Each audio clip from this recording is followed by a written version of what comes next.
नमस्कार दोस्तों, मेरा नाम है रूही चैनत। एक बार के लिए सोचें कि जिस बिल्डिंग में आप रह रहे हैं वो सिर्फ आपका घर ही नहीं बल्कि आपका पूरा शहर भी है। इस बिल्डिंग में आप जिस भी जरूरत के सामान के बारे में सोच सकते हैं उसे एक ही छत के नीचे लाया गया है। लोग किराने की दुकान, पोस्ट ऑफिस या यहाँ तक कि लिफ्ट का इस्तेमाल करके कुछ ही मिनटों में नोटरी तक पहुँच जाते हैं। बाहर भयंकर तूफान और बहुत बर्फ होने के बावजूद यहाँ रहने वाले बच्चे अपनी बिल्डिंग से होते हुए अंडरग्राउंड टनल के जरिए स्कूल जाते हैं। अलास्का के साउथ में स्थित विटर एक कोस्टल सिटी है जो ऊंचे ऊंचे पहाड़ों और समुद्र के बीच छिपी हुई है। लगभग 51 स्क्वायर किलोमीटर या 20 स्क्वायर मील के एरिया के साथ यहाँ पर रहने वाले सभी लोग सिर्फ एक रेसिडेंशियल कॉम्प्लेक्स में रहते हैं। विटर में रहने वाले लोगों के लिए उनकी बिल्डिंग के कॉरिडोर में चलने का मतलब है अपने पड़ोस की सड़कों पर टहलना। वहाँ के लोगों के लिए किराने की दुकान पर जाते समय पुलिस वालों को पजामे में देखना या लॉन्ड्री रूम में मेयर से मिलना बहुत ही आम बात है। अब हम विटर जाने के लिए टनल के खुलने का इंतजार कर रहे हैं। ये टनल सिर्फ वन वे है। आपका बहुत बहुत शुक्रिया।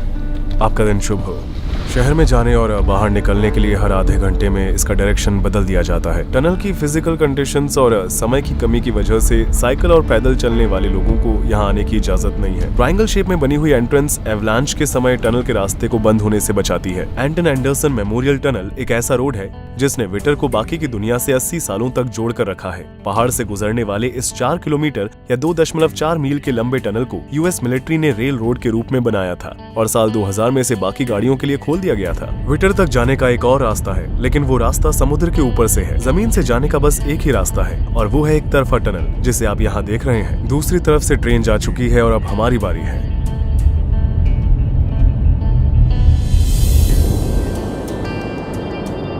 यहाँ पर आने के बाद पहली बात जो मैंने देखी है वो ये है कि यहाँ हार्बर एक्टिविटीज काफी होती है। ये सभी छोटी छोटी बिल्डिंग्स जो आप यहाँ देख रहे हैं उन सभी का इस्तेमाल मछली पकड़ने के लिए स्टोरेज एरियाज के रूप में किया जाता है। ये सोवियत यूनियन में देखी गई कंस्ट्रक्टिविस्ट आर्किटेक्चर जैसी दिखाई देती है। मैं बैगेज टावर्स के ठीक सामने हूँ। यहाँ पूरा शहर एक ही छत के नीचे रहता है। आइए चलकर देखते हैं कि अंदर से कैसा है।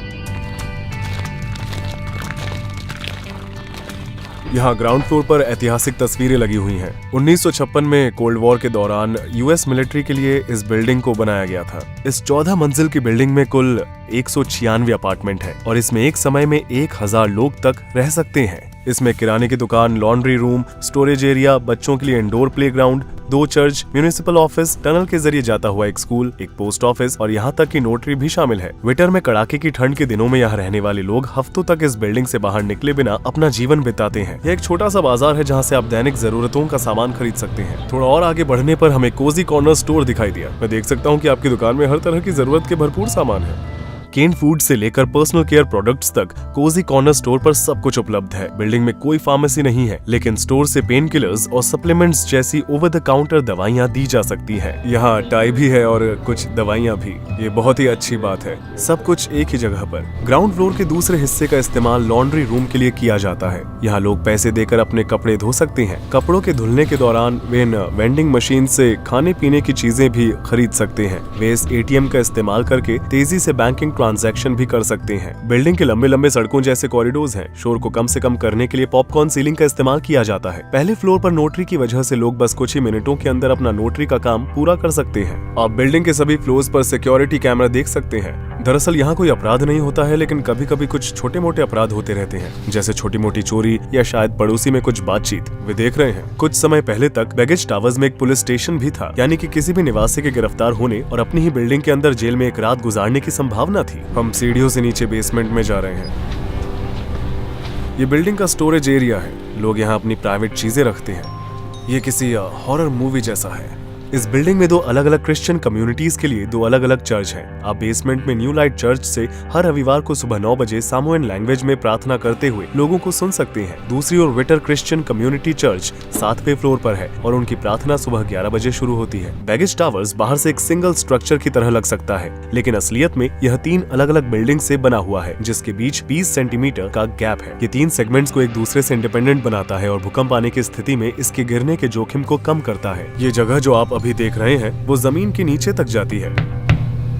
इस बिल्डिंग को इस तरह बनाया गया है कि इस पर कभी भी आग और भूकंप का असर न हो और साल 1964 में 9.2 मैग्नीट्यूड का भारी भूकंप भी इस बिल्डिंग का कुछ भी नहीं बिगाड़ सका, जिसे दुनिया का दूसरा सबसे शक्तिशाली भूकंप माना जाता है। उस समय सुनामी की वजह से सिर्फ उन्हीं 13 लोगों की जाने गई जो बिल्डिंग के बाहर थे। जैसा कि आप देख सकते हैं कि यहाँ 15 फ्लोर्स हैं, लेकिन बिल्डिंग में 14 फ्लोर्स हैं। उनका मानना है कि 13वां फ्लोर बैड लक लेकर आता है। बिल्डिंग के सबसे ऊपर वाले 2 फ्लोर्स का इस्तेमाल उन टूरिस्ट्स के लिए बेड और ब्रेकफास्ट के रूप में किया जाता है जो छुट्टियां मनाने के लिए जहाजों से यहाँ आते हैं। यानी कि इस बिल्डिंग के अंदर एक होटल भी है। 15वें फ्लोर पर यह कमरा है जहाँ घर के मालिक एक साथ मीटिंग करते हैं और निर्णय लेते हैं। दूसरे शब्दों में कहा जाए तो पूरे शहर को इस कमरे से चलाया जाता है। बिल्डिंग द्वारा प्रदान की जाने वाली फिजिकल टीचर्स की वजह से 3 साल से लेकर 18 साल की उम्र के लगभग 35 बच्चे एक असाधारण स्कूली जीवन का अनुभव करते हैं। पूरे शहर में सिर्फ एक ही एजुकेशनल इंस्टीट्यूशन है, विटर कम्युनिटी स्कूल, जो कि एक टनल के जरिए बैगेज टावर से जुड़ा हुआ है। इसलिए अगर स्टूडेंट्स चाहें तो वे पजामा और चप्पल पहनकर भी इस टनल के जरिए जल्दी से अपने स्कूल जा सकते हैं। इन बच्चों के लिए स्कूल और घर आपस में जुड़े हुए हैं। टीचर्स ने यहाँ सभी स्टूडेंट्स के लिए नाश्ता बनाया है और वे सभी एक परिवार की तरह एक साथ खाते हैं।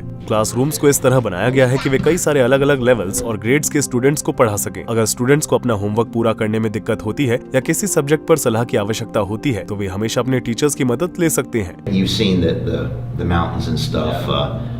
I've lived everywhere, and you can't get the views like that here. We're isolated from the big city and the big everything that's going on in the city. You feel like everybody's your neighbor. यहाँ लगभग कितने लोग रहते हैं? I think the whole population of Whittier is like 300. ये building कितनी पुरानी है?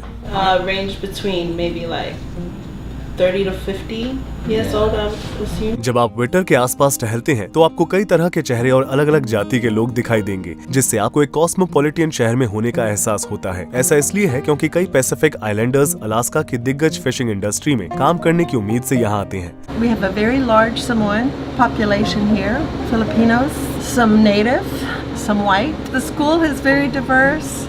I think that if they sing happy birthday, they'll sing happy birthday in maybe 2 or 3 languages. ज्यादातर लोग एक ही छत के नीचे क्यों रहते हैं? Well, so you can't hear, there really isn't a lot of usable land. The rest of it is either owned by the federal government or it's owned by the railroad. Like literally this is really the only place to live. इस building में mayor की office, police department और एक jail भी हुआ करता था, है ना? All in here.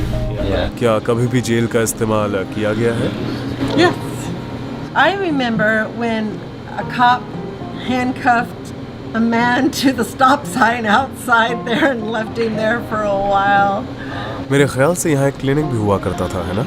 It was on the 3rd floor, and that was actually so convenient. यहाँ लगभग कितना किराया है? 1 room, 700, and 2 rooms like 1,000. 3 rooms is 1,200. It's all including the utilities. Waiter के एक एवरेज घर में आपका स्वागत है। यहाँ एक ओपन किचन है।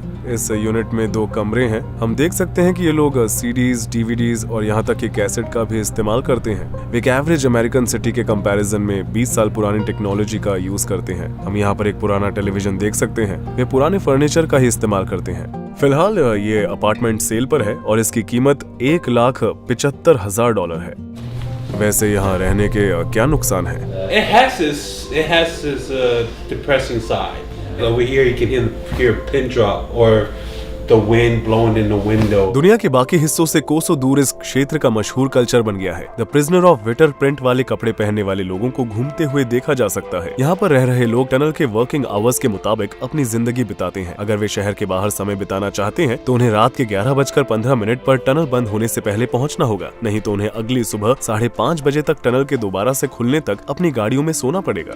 Came all the way here and missed the tunnel. Ended up camping on the other side and hoping you got enough fuel for your heater. If anybody commit any crimes over here, so you cannot escape. Yeah. They call the tunnel and they close that door. So this side the ocean, this side mountain. विटर के पास कुछ service और shopping के options हैं और transit costs की वजह से product महंगे हैं। इसलिए यहाँ पर रहने वाले लोगों को अपनी जरूरतों को पूरा करने के लिए शहर से बाहर जाना पड़ता है। To go to Anchorage and get a haircut is it takes too much time out of my day. If your car breaks down, you're pretty screwed. क्योंकि आधी रात को टनल बंद हो जाता है तो अगर किसी को अस्पताल जाना पड़ता है तो क्या होता है? Fire trucks, paramedics, they have free, unless there's an actual train going through it at the time. मैंने सुना है कि टनल को साल 2000 में कार्स के पब्लिक यूज के लिए खोल दिया गया था। इससे पहले लोग अपनी जरूरतों को कैसे पूरा करते थे? The train. You could drive your vehicle onto a train bed and train into Whittier.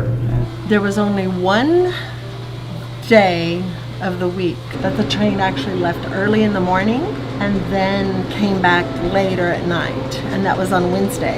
क्या कभी ऐसा हुआ है कि टनल काफी लंबे समय तक बंद रहा हो? Yes, we've had avalanches. There was a rock slide on the other side a few years back.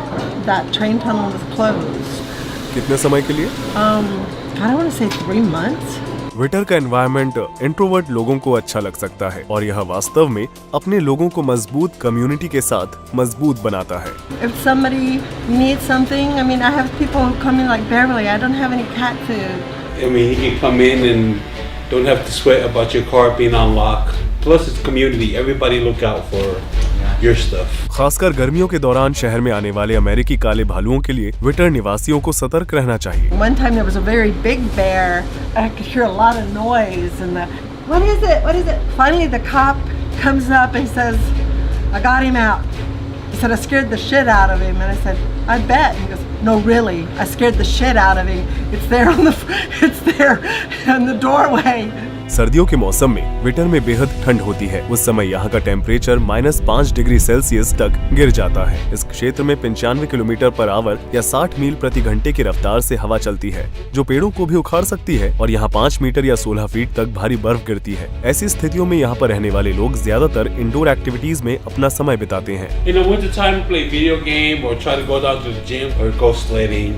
विटर की economy tourism, fishing, shipping, cargo transportation और हार्बर सर्विसेज पर आधारित है। अलास्का रेल रोड कॉरपोरेशन लोगों को नौकरी भी देती है। शहर की 7.1% आबादी गरीबी के स्तर से भी नीचे गुजारा करती है और यहाँ अनएम्प्लॉयमेंट रेट लगभग 9.2% है। हर साल लगभग 8 लाख टूरिस्ट क्रूज शिप्स के जरिए इस दिलचस्प जगह पर आते हैं। पहले विश्व युद्ध के दौरान विटर ने अमेरिकी सेना के लिए अपने non freezing deep water port और पहाड़ियों में बादल छाए होने के बदौलत स्ट्रेटेजिक पॉइंट ऑफ व्यू से अच्छा काम किया और मिलिट्री बेस को छिपाए रखने में मदद की। यूएस मिलिट्री ने मिलिट्री को रीइंफोर्स करने के लिए सिटी अंडर वन रूफ के कॉन्सेप्ट के साथ 1953 में बैगेज टावर्स के साथ बकनर बिल्डिंग को बनाया था। बकनर बिल्डिंग बहुत ही बड़े एरिया में बनी हुई है, जिसमें एक hospital, dental clinic, 2 shooting range, एक jail, post office, bank, barber shop, theatre, hobby rooms और एक बोलिंग एली है। जबकि 1960 की शुरुआत में मिलिट्री की वापसी के बाद बैगेज टावर्स का इस्तेमाल करना जारी रहा। वहीं बकनर बिल्डिंग को वैसा का वैसा ही छोड़ दिया गया था और आज यह बियर के डिब्बे से भरे फर्श, ग्रेफिटी और मोल्ड से ढकी दीवारों वाला स्ट्रक्चर बन गया है और यहाँ तक कि शायद इसके अंदर भालू भी हाइबरनेटिंग करते होंगे। हालांकि बैगेज टावर्स की हिस्ट्री बहुत बड़ी है और इसने कई सालों तक नेचर के डिस्ट्रक्टिव फोर्सेस का डट कर सामना किया है, लेकिन यह इनविंसिबल नहीं है। एक ऐसा स्ट्रक्चर जिसकी उम्र 70 साल तक पहुँच रही है, अब यह अपने लाइफ स्पैन से आगे जा रहा है और यह सिर्फ यहाँ रह रहे लोगों के लिए ही नहीं बल्कि शहर के भविष्य के लिए भी बहुत मायने रखती है। यह देखते हुए कि अलास्का रेल रोड कंपनी विटर में सभी रहने योग्य जमीन का मालिक है, पूरी आबादी को घर देने के लिए बिल्डिंग बनाने के लिए कोई दूसरी जगह उपलब्ध नहीं है। I hope that it stays like this forever. I don't know if it will. Video को देखने के लिए धन्यवाद। मेरे YouTube चैनल को सब्सक्राइब करना ना भूलें। मिलते हैं अगली डॉक्यूमेंट्री में। रूही चैनत यहाँ पर था।